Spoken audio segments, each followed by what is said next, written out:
The wind was a sculptor on the plains, carving away at the land until only the hard truths of rock and dust remained. It had done the same to Elias Thorne. It had scoured him down to bone and silence, leaving him a solitary figure against the vast, unforgiving canvas of his own making. His days were a metronome of routine, mending fences that held nothing in, checking on cattle that were more ghosts than livestock, and watching the sun bleed across the horizon from the porch of a house that had forgotten the sound of another human voice. The quiet was a shroud he had pulled over himself years ago, a penance paid in solitude. Then came the dust cloud, a smudge on the distant road that was not his own. It grew steadily, resolving itself into the shape of a tired, rust-pocked sedan that crawled up his long driveway like a wounded beetle. It stopped, and the engine died with a shuddering cough that seemed to echo in the profound stillness. Elias watched from the porch, his hand resting on the splintered rail, his knuckles white. Visitors were not a feature of his world, they were aberrations, disruptions to the carefully constructed peace of his exile. A man, thin and harried, unfolded himself from the driver's seat. He didn't look at Elias, but at the back door of his car. He opened it, and two figures emerged, blinking in the stark light. They were girls, children. One older, with a posture as rigid as a fence post, her face a mask of weary appraisal. The younger one clung to her sister's hand, her round face tilted up towards the sprawling, empty sky as if she'd never seen so much of it before. They were soft at the edges, their bodies plump in a way that spoke of cheap food and little room to run. The driver gave them a gentle, final nudge forward before approaching the steps of the porch, a pale, sealed envelope held between two fingers. He stopped at the bottom step, looking up at Elias, at the jagged line of faded silver that cut from his temple to his jaw. The driver's gaze flickered from the scar to the envelope in his hand. "Elias Thorne?" he asked, his voice raspy with road dust and exhaustion. Elias gave a single, sharp nod, his eyes fixed not on the man but on the two girls who stood frozen by the car. They watched him with an unnerving stillness, their expressions unreadable. The older one, perhaps 12, had her arm wrapped protectively around the smaller one's shoulders. Their clothes were clean but worn thin, their shoes scuffed at the toes. They looked like small, sturdy vessels set adrift, now washed ashore on his barren island. "These are for you," the driver said, his tone flat, devoid of curiosity or pity. He held out the envelope. He was a ferryman completing a final, grim passage, eager to be shed of his cargo. Elias descended the 2 steps, the old wood groaning under his weight. He took the envelope. The paper was thick, softened with age and handling. His name was written on the front in a familiar, elegant script that made his heart seize in his chest. A ghost's handwriting. He didn't look at it for long. He raised his eyes back to the girls. The driver was already turning away, moving back to his car with the quick, purposeful steps of a man escaping. "Wait," Elias's voice was a rusted hinge, stiff from disuse. The driver paused, his hand on the car door. "What are they to me?" The driver shrugged, a gesture of complete and final detachment. "The letter explains. My job was just to get them here. The woman, she paid me well. Said you'd take them in. Said you'd understand." He slid back into his car, the door slamming shut with a hollow boom that echoed across the plains. The engine turned over, caught, and with a spray of gravel, the car reversed and retreated down the long drive, leaving behind another plume of dust and a silence that was now heavier, more crowded, than before. Elias stood there, the letter in his hand, a testament from a dead woman. The two girls remained by the spot where the car had been, small, unmoving figures in the vast, indifferent landscape. The wind whipped a strand of the younger one's hair across her face, and she didn't even raise a hand to brush it away. He turned without a word and walked back into the house, leaving the door open behind him. It was not an invitation so much as an inevitability. After a long moment, he heard the soft scuff of their shoes on the wooden porch, a hesitant crossing of the threshold. He stood in the center of the Spartan room, the letter a lead weight in his hand. The cabin was one large space, a bed in one corner, a simple table and 2 chairs in the other, a stone hearth cold and dark. It was the home of a man who owned nothing he wasn't prepared to lose. The girls stopped just inside the doorway, huddled together like frightened sheep. He tore the seal of the envelope. The paper inside was brittle, the ink slightly faded. "My dearest Elias," it began. He did not need to see the name at the bottom to know it was from Elara. "If you are reading this, then my time has run out. There is no easy way to say this, only the truth. They are alone now. Their names are Cora and Maeve. They are good girls. Strong girls. They are not yours by blood, you know that is impossible, but they are yours by promise.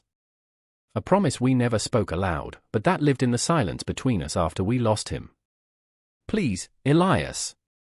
Accept them. The world has no place for them, and you are the only place they have left.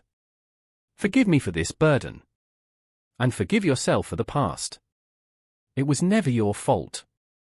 He read the last lines again and again. It was never your fault. A lie she told herself, a kindness he could never accept. A cold dread, familiar as his own shadow, settled deep in his bones.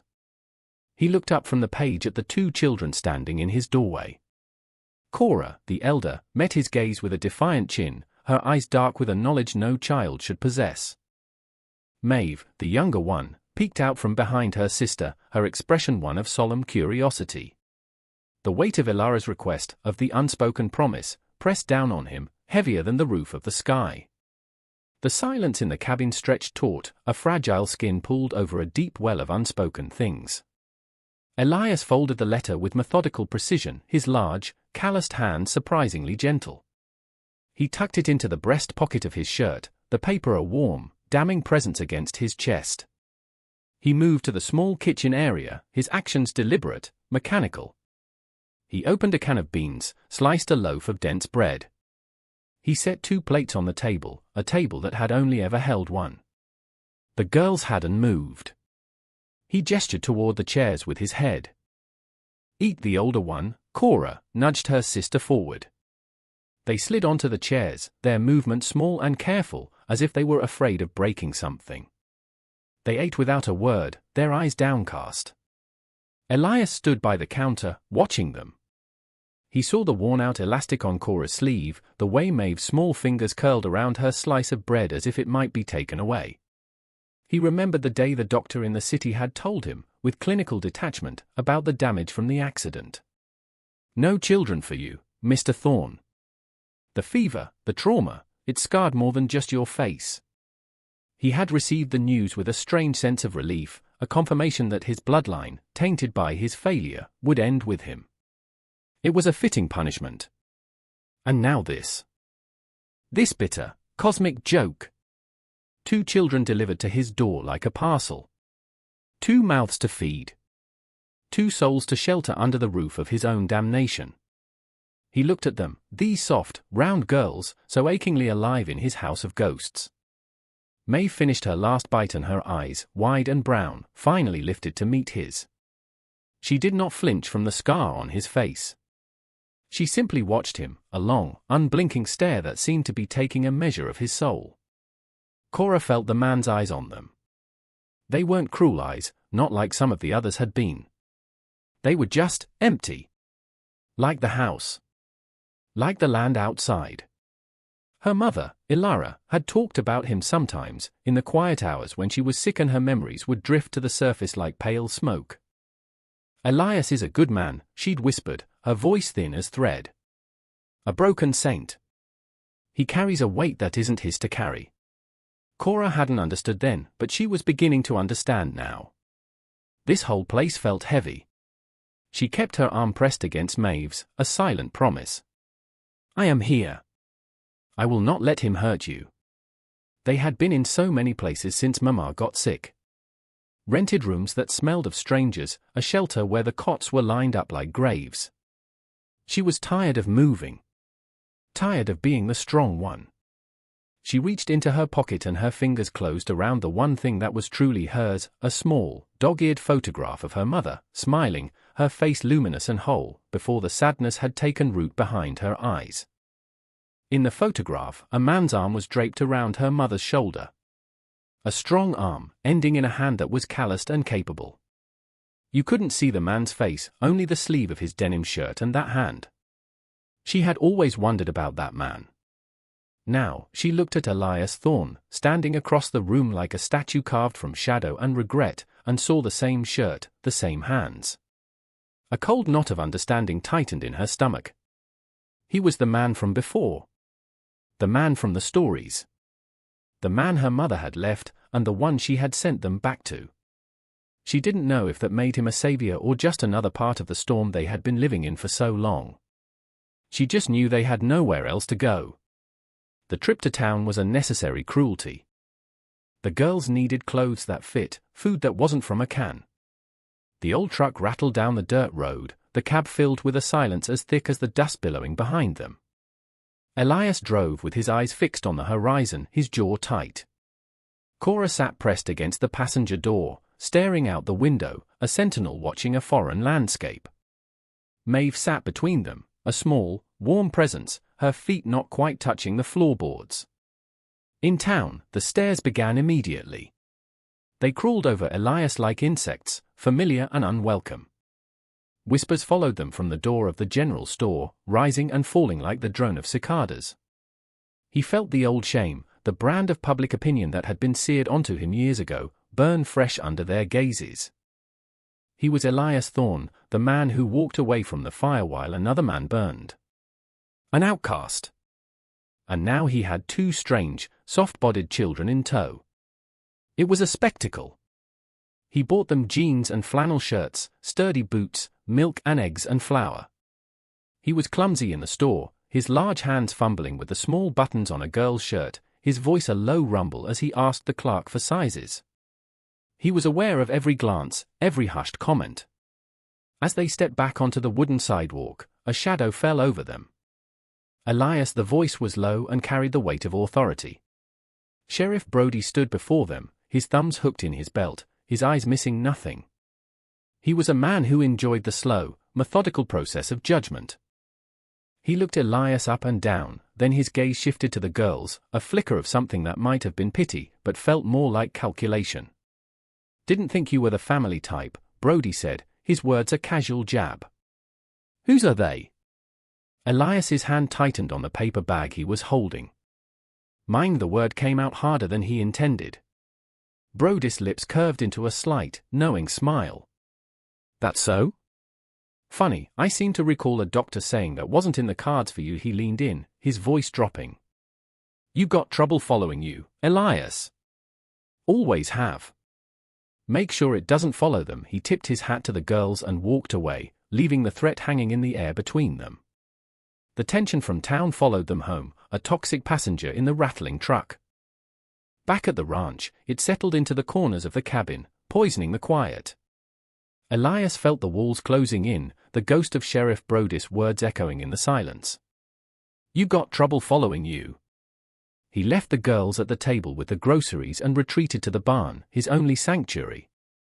The air inside was cool and smelled of hay and earth and old memories. He ran his hand along a dark, scarred beam near the empty stall, the wood rough beneath his palm. This was where it happened. The world had tilted on its axis in this very spot. The memory was a physical thing, a phantom pain that flared behind his eyes. The splintering crash of the gate. The terrified screams of the horses, their eyes white with panic. Fire. The smell of burning wood, burning hair. He remembered the weight of the beam pinning his friend, Daniel, Ilara's husband. He remembered Daniel's voice, raw with terror and pain, shouting his name. And he remembered the searing heat as a flaming plank fell, catching him across the side of the face, the shock and agony sending him stumbling backward, away from the man he was trying to save. When he came to his senses, the roar of the fire was all-consuming, and Daniel's voice was gone. They had called it a tragic accident. But Elias knew the truth. He had failed. He had hesitated for a fraction of a second, blinded by his own pain, and that hesitation had cost a man his life. He had let his friend die. He leaned his forehead against the scarred beam, the weight of his guilt a physical pressure in his chest. How could Ilara have sent her children to him? The man who had failed their father so completely. How could he possibly keep them safe when he couldn't even save the man who had been his brother in all but blood? He didn't hear her approach. He was so lost in the wreckage of his own past that the soft footfalls in the hay were lost to him. He only knew she was there when a small, warm hand touched his arm. He flinched, pulling back as if struck, his head snapping up. Maeve stood before him, her small, round face tilted up, her expression free of the fear or pity he was so used to seeing. She was not looking at the barn, or the shadows, or the ghosts he wrestled with. She was looking at him. Her eyes traced the path of the scar on his face, her gaze direct and profoundly innocent. It was a look that didn't judge, it simply saw. "My mama had a scar," she said, her voice clear and soft in the cavernous silence of the barn. "On her heart," she said. From when our daddy went to heaven in the fire, Elias felt the air leave his lungs in a ragged rush. He could not speak. He could only stare at this child who had just named the very source of his agony with such simple, guileless truth. She took a tiny step closer, her hand still hovering in the air where his arm had been. She looked at the puckered, silvered flesh on his face, the permanent mark of his failure. Then she asked the question that no one, not Elara, not the sheriff, not a single soul in all these lonely years, had ever thought to ask. "Does yours still hurt?" The question was a key turning in a lock he thought had rusted shut forever. It bypassed the guilt, the shame, the thick walls he had built around himself. It wasn't about blame. It was about pain. For the first time, someone was seeing the wound, not the man who had failed to prevent it. He felt a cracked spiderweb across the frozen surface of his soul. A great, shuddering breath escaped him, the first he felt he'd taken in a decade. He looked down at Maeve, at her earnest, upturned face, and the truth came out, rough and raw from a place of deep hurt. "Sometimes," he rasped, the single word costing him more than 1,000 others ever could. A profound transaction had just occurred in the dusty light of the barn. Maeve seemed to understand. She gave a small, solemn nod, as if he had confirmed a fundamental law of the universe, that some wounds endure. She didn't say anything else. She just stood there with him for a moment, a small, steadfast presence in the cathedral of his grief. From the wide-open barn door, Cora watched them. She had followed her sister, ready to pull her away from the brooding, scarred man. But she stopped when she heard Maeve's question. She saw the change in Elias's posture, the way his shoulders, perpetually braced for a blow, seemed to slump with a terrible weariness. She saw something shatter in his eyes. It wasn't anger. It was sorrow. Later that day, the thaw continued in small, almost imperceptible ways. Elias found the girls trying to split kindling for the hearth, Cora struggling with the weight of the axe, her movements clumsy but determined. He didn't rebuke them. He walked over, took the axe from her gently, and showed her how to brace the wood, how to aim, how to let the weight of the tool do the work. His hand briefly covered hers on the handle, guiding the swing. It was a small moment of instruction, of shared purpose. That evening, after a quiet meal of stew and fresh bread, Elias sat at the table and pulled Elara's letter from his pocket. He read it again, but this time, the words were different. "Forgive yourself. It was never your fault." Before, they had felt like an undeserved absolution. Now, filtered through the lens of a child's simple question, they felt like a plea. A plea from a woman who had known his heart, who had seen his goodness beneath the guilt, and who had trusted him with the most precious parts of her own broken heart. The next afternoon, the dust cloud appeared again on the horizon. Predictable as a coming storm. The familiar shape of Sheriff Brody's truck crested the hill, a harbinger of the world's judgment. A few weeks ago, the sight would have sent a cold dread coiling in Elias's gut. He would have felt the impulse to retreat, to hide himself and the girls away from the coming interrogation. But something had shifted. He stood on the porch, watching the truck approach, and he did not feel the old, familiar fear. He felt a slow, rising tide of defiance. He was no longer just a man with a past. He was a guardian. Cora came to stand beside him, her small frame rigid, her eyes fixed on the approaching vehicle. She didn't look at Elias, but he felt her solidarity, a silent alliance forged in shared experience. Inside, he could hear Maeve humming a tuneless song to a doll he had carved for her from a block of scrap pine. The sound was a fragile anchor in the vast silence. He reached into his pocket and his fingers found the worn edges of Ilara's letter. There was a final part, a postscript he had skimmed over before, dismissing it as unimportant. There is a deed to the adjoining parcel of land in my lawyer's possession. It's in your name. Daniel bought it for us, for the future. He always said that land had water, even in the driest years. The debt on it is almost paid. It's for them, Elias. For their future. The word settled into place with new meaning. It wasn't just a burden she had given him. It was a tool. A future. A reason to fight. The truck crunched to a halt. Sheriff Brody got out, a sheaf of official-looking papers in his hand. His expression was grimly triumphant. But as Elias looked past him, at the two girls who were now his charge, his responsibility, his unexpected and fragile hope, he knew this was not an ending. The fire had taken one life and scarred another. But from the ashes, something new was trying to grow. He straightened his shoulders, the weight on them feeling less like a burden and more like armor. The fight wasn't over. It had just begun.